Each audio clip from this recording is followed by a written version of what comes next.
Assalamualaikum warahmatullahi wabarakatuh. Hai teman-teman guru penggerak, sebelum saya melanjutkan pemaparan kali ini, saya ingin menjawab dulu beberapa pertanyaan yang sudah masuk di laptop saya. Ada pertanyaan yang pertama, pertanyaan ini sangat relevan sekali dengan kondisi saat ini, Bapak dan Ibu. Pertanyaan yang bagus. Pertanyaannya seperti ini: bagaimana cara mengembangkan budaya literasi pada siswa, di mana siswa kita menjalankan tugasnya, mengerjakan tugasnya selalu menggunakan browsing di internet gitu ya, tanpa membaca buku di perpustakaan. Nah, Bapak dan Ibu, seperti yang kita ketahui bahwa dunia teknologi, dunia internet hari ini tidak bisa kita hindari, Bapak dan Ibu.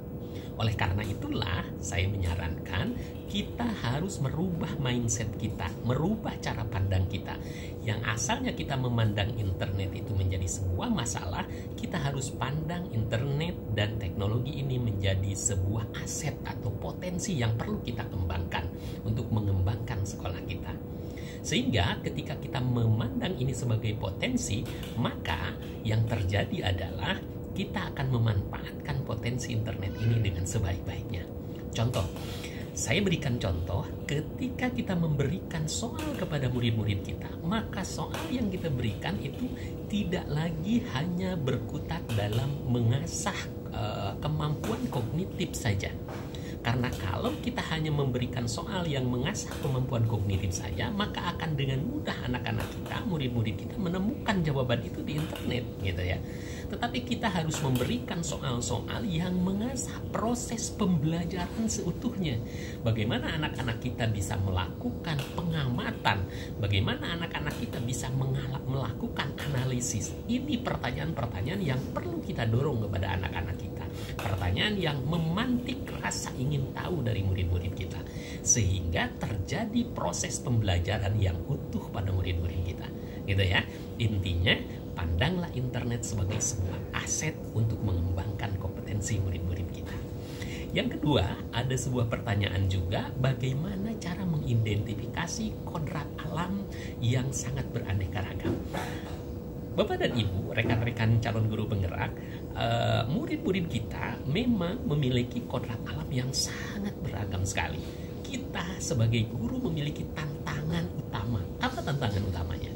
Tantangan utama kita adalah bagaimana kita bisa menemukan potensi kodrat alam yang dimiliki sesungguhnya oleh murid-murid kita. Ini yang menjadi tantangan kita. Bagaimana cara mengidentifikasinya? Salah satu caranya adalah dengan cara melakukan asesmen awal. Kita harus melakukan asesmen awal untuk mengetahui di mana posisi murid-murid kita. Asesmen awal itu ada dua, asesmen awal kognitif dan asesmen awal non-kognitif. Asesmen awal kognitif ini dilakukan untuk mengetahui kemampuan dasar, kemampuan pondasi, kemampuan prasarat murid-murid kita dalam hal pemahaman pengetahuannya. Sudah sejauh mana, sudah sampai mana, di level mana, gitu ya. Kemudian ada juga asesmen awal non kognitif ini untuk mengetahui gaya belajar murid gitu ya, gaya belajarnya bagaimana, profil belajar murid dan lain sebagainya, bahkan sampai kepada keadaan sosial murid. Itu perlu kita ketahui dengan asesmen awal non kognitif. Seperti itu ya Bapak dan Ibu. Lalu pertanyaan ketiga nih, ada juga yang masuk pertanyaan ketiga, apakah masih relevan konsep KHD dalam kelas, di mana dalam kelas itu ada anak ABK, anak berkebutuhan khusus, digabungkan bersama dengan anak anak yang reguler. Relevan atau tidak? Saya pikir ini masih relevan Bapak dan Ibu, karena kita sekolah itu adalah sekolah yang terbuka bagi siapapun anak yang menginginkan proses pembelajaran itu, siapapun dia boleh belajar gitu ya. Nah, adapun ini anak-anak yang inklusif, anak-anak yang berkebutuhan khusus, itu ada namanya program sekolah inklusif, di mana sekolah inklusif itu adalah sekolah yang menerima anak-anak yang punya, dalam tanda kutip, anak yang berkebutuhan khusus tersebut. Di dalam treatmentnya itu diberikan treatment yang berbeda tentu saja. Bahkan gurunya pun diberikan pelatihan secara khusus oleh Kementerian Pendidikan. Kebetulan saya sendiri di sekolah tempat saya sendiri merupakan sekolah inklusif, sehingga ada satu guru atau dua guru yang secara khusus bisa menangani anak-anak inklusif tersebut. Kemudian yang pertanyaan yang selanjutnya, menghamba atau berpusat kepada murid. Kemudian ada murid, ada seorang calon guru penggerak yang berhasil membimbing muridnya, tapi bukan karena menghamba, tetapi dengan proses marah-marah. Anaknya dimarahi, didrill terus-menerus, tapi anaknya berhasil kok, gitu ya, tanpa harus menghamba kepada murid. Nah, ini bagaimana? Teman-teman sekalian, perlu kita ingat, sebuah perubahan itu kalau tidak didasari dari dalam hati kita, maka perubahan itu tentu saja adalah perubahan semu, perubahan yang sesaat dan rentan dengan inkonsistensi tentu saja. Maka kesuksesan itu, kalau ukuran kesuksesan itu adalah nilai, maka yang terjadi adalah bagaimana perubahan itu hanya perubahan sesaat dan rentan dengan inkonsistensi.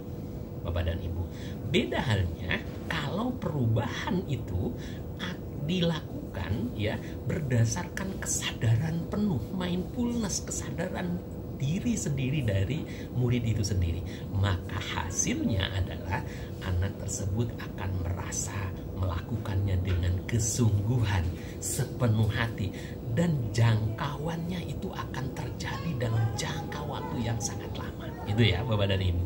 Maka kita tinggal memilih mau perubahan yang sesaat atau perubahan yang lama dalam jangka waktu yang lama. Seperti itu ya. Kemudian ada pertanyaan yang terakhir Bapak dan Ibu. Ini juga sangat menarik nih pertanyaannya.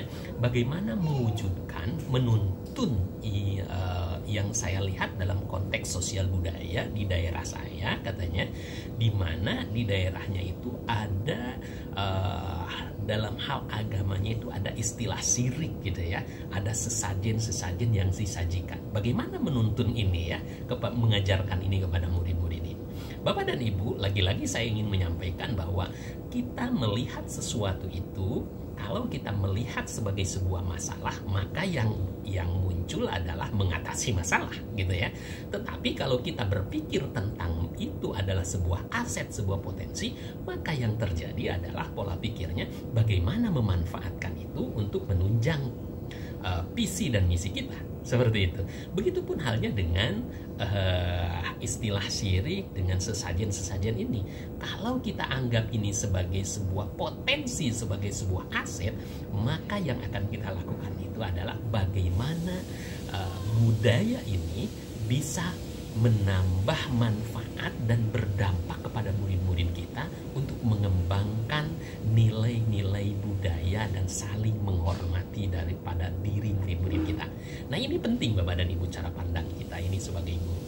Ini yang perlu kita berikan kepada murid-murid kita, sehingga hal ini tidak semata-mata menjadi hal yang buruk, tetapi menjadi potensi yang perlu dikembangkan untuk murid-murid kita. Nah, itu barangkali beberapa pertanyaan yang saya jawab teman-teman semuanya, dan selanjutnya kekurangan dan kelebihannya saya mohon maaf.